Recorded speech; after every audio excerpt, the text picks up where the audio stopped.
दिवाळीचे गोड तळलेले पदार्थ खाऊन कंटाळा आलाय ना? आता काहीतरी खमंग झणझणीत खावंसं वाटते ना? चला तर मग खमंग पौष्टिक अशी रेसिपी पाहूयात। आता थंडी सुद्धा सुरू होते, मुलांच्या दिवाळीच्या सुट्टीनंतर शाळा सुद्धा सुरू होतील। आज आपण पाहूयात गिरणीतून दळून आणता घरच्या घरी मस्त खमंग थालीपीठाची भाजणी कशी बनवायची आणि त्यापासून 2 प्रकारचे मस्त खमंग खुसखुशीत अतिशय पौष्टिक थालीपीठ कसे बनवायचे। ही भाजणी एकदा करून ठेवली की 10 मिनिटात मुलांच्या टिफिनसाठी सुद्धा थालीपीठ देऊ शकता किंवा सकाळच्या नाश्त्यासाठी मस्त गरमागरम बनवू शकता। तर त्यासाठी इथे मी मुगाची आणि मसूरची डाळ घेतलेली आहे। अर्धी वाटी म्हणजे मेजरिंग कपचा जो अर्धा कप असतो ना, त्याने मोजून अर्धा कप मूग डाळ घेतली। त्याच वाटीने म्हणजे अर्धा कप मसूरची डाळ घेतली। 2 चमचे साबुदाणा घेतलेला आहे। यामुळे पिठाला बाइंडिंग खूप छान येतं, थालीपीठ थापताना तुटत नाही। पाव कप इथे मी बाजरी घेतलेली आहे। थंडी सुद्धा आता चालू होईल, थंडीमध्ये बाजरी खाणं खूप फायदेशीर असतं। अर्धा कप पोहे आणि पाव कप डाळ घेतलेले आहेत। फुटाण्याची डाळ पौष्टिक तर असतातच आणि थालीपीठ सुद्धा खमंग बनतं। आता सगळं साहित्य या प्रमाणानुसारच घ्यायला हवं असं काही नाही। यातली एखादी वस्तू नसेल किंवा काहीतरी अजून तुम्हाला ऍड करायचं असेल तरी सुद्धा करू शकता। यामध्ये डाळी आहेत, बाजरी आहे, त्यामुळे हे मी पुसून घेणार आहे। एखाद्या ओल्या कापडाने किंवा कोरड्या कापडाने सुद्धा हे पुसून घेऊ शकता, म्हणजे याला लावलेली जी पावडर असते ना ती सुद्धा निघून जाते। हे सगळं एका ताटामध्ये काढून घेतलं।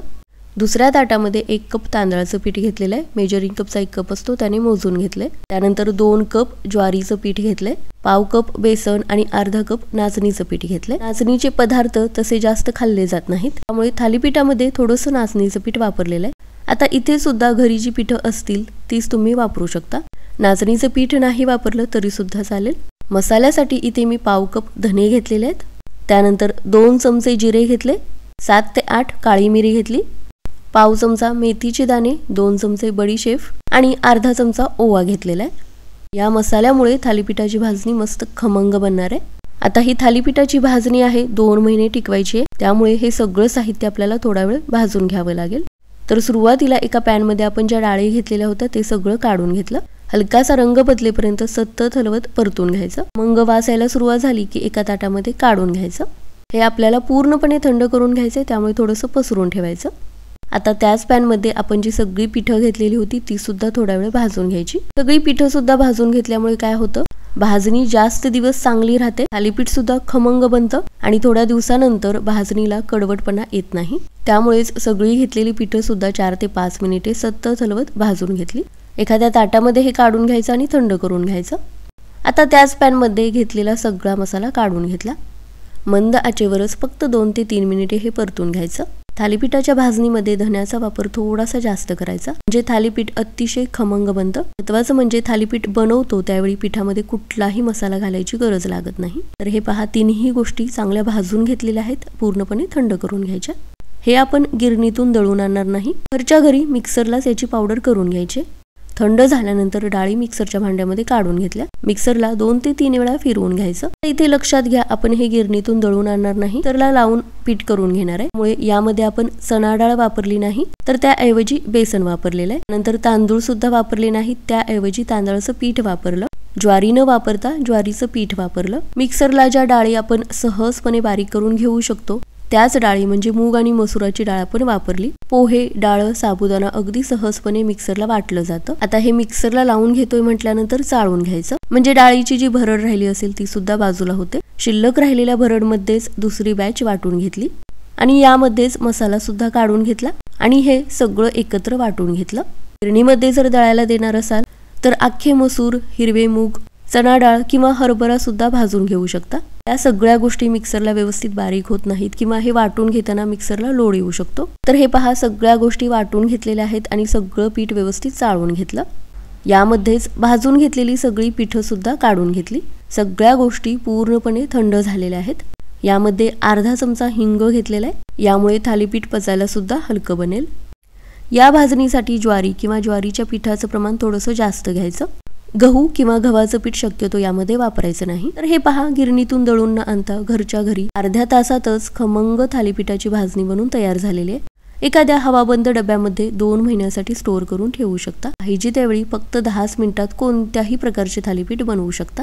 याच भाजणीपासून 2 प्रकारचे पौष्टिक थालीपीठ कसे बनवायचे ते पाहूयात. इथे मी 2 इंच आलं घेतलेलं आहे, त्याची साल काढून घेतली आणि छोटे छोटे काप करून घेतले. आता यामध्ये जास्त काही मसाला घालायची गरज नाही. 4 ते 5 हिरव्या मिरच्या घेतलेल्या आहेत आणि त्याचे छोटे काप करून घेतले.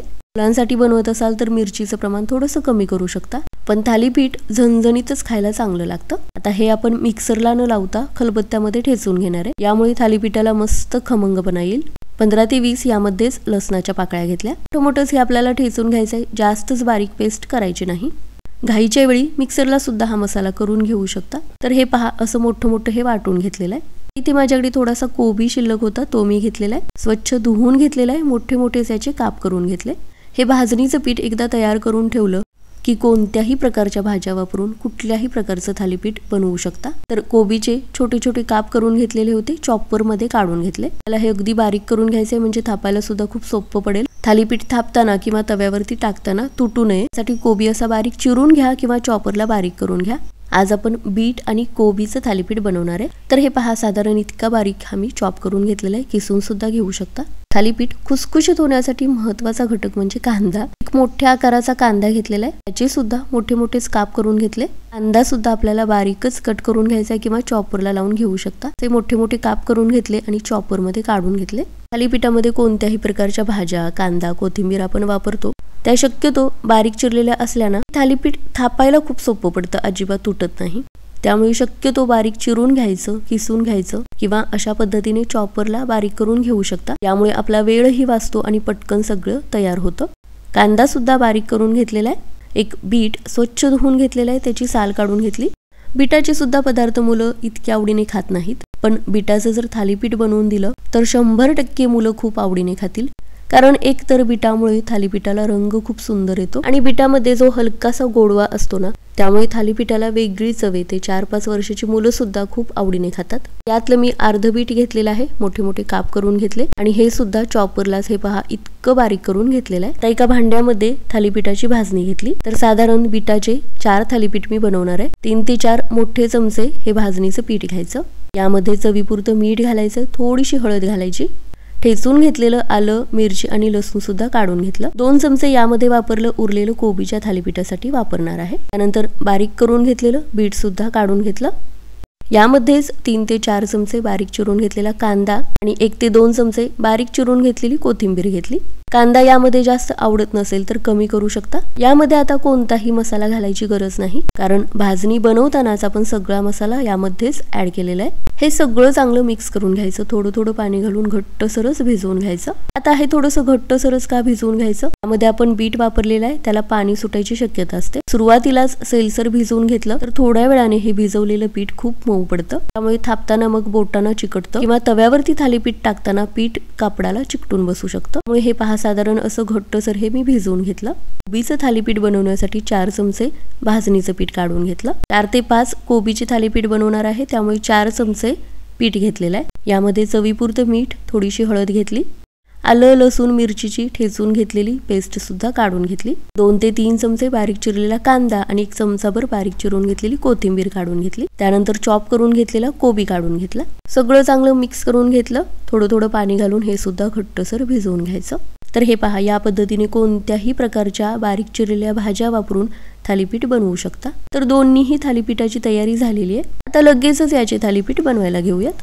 त्यासाठी एक स्वच्छ ओलं करून घेतलेलं कापड पोळपाटावरती घेतलं. थालीपीठ थापताना तेलाचा अजिबात वापर करायचा नाही. पाण्याचाच हात घेऊन थालीपीठ थापावं लागतं. थापताना हे पीठ बोटांना चिकटू नये त्यासाठी थोडंसं पाणी घ्यायचं. जास्त पाण्याचा वापर करायचा नाही, तर हे पीठ कापडाला जास्त चिकटून राहू शकतं. असं हलक्या हाताने थोडा थोडा पाण्याचा हात घेऊन थापून घ्यायचं.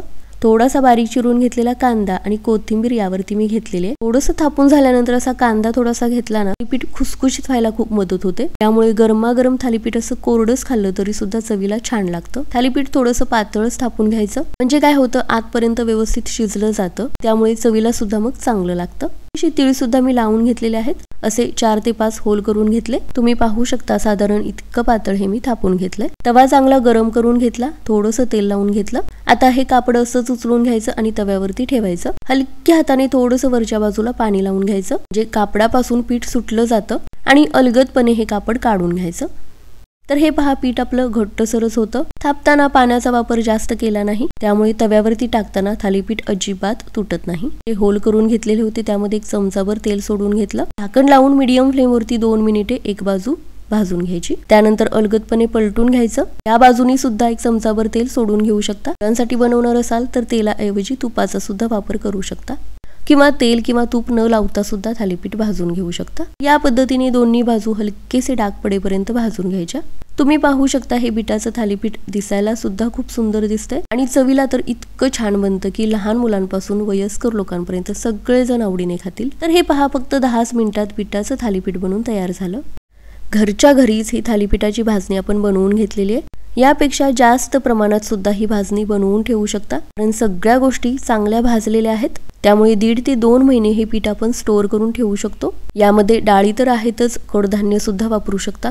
ज्वारी, नाचणीचं सुद्धा पीठ आहे आणि सगळा मसाला सुद्धा यामध्ये आपण वापरलेला आहे. आणि याच पौष्टिक भाजणीमध्ये अशा कोणत्याही प्रकारच्या भाज्या वापरून पौष्टिक आणि परिपूर्ण असे हे थालीपीठ बनवून तयार होतात, जे टिफिनसाठी सुद्धा देऊ शकता, सकाळच्या नाश्त्यासाठी घाई गडबडीमध्ये करू शकता. पिठाचं थालीपीठ करून घेतलं. त्याच पद्धतीने कोबीचं थालीपीठ सुद्धा थापून घेतलं.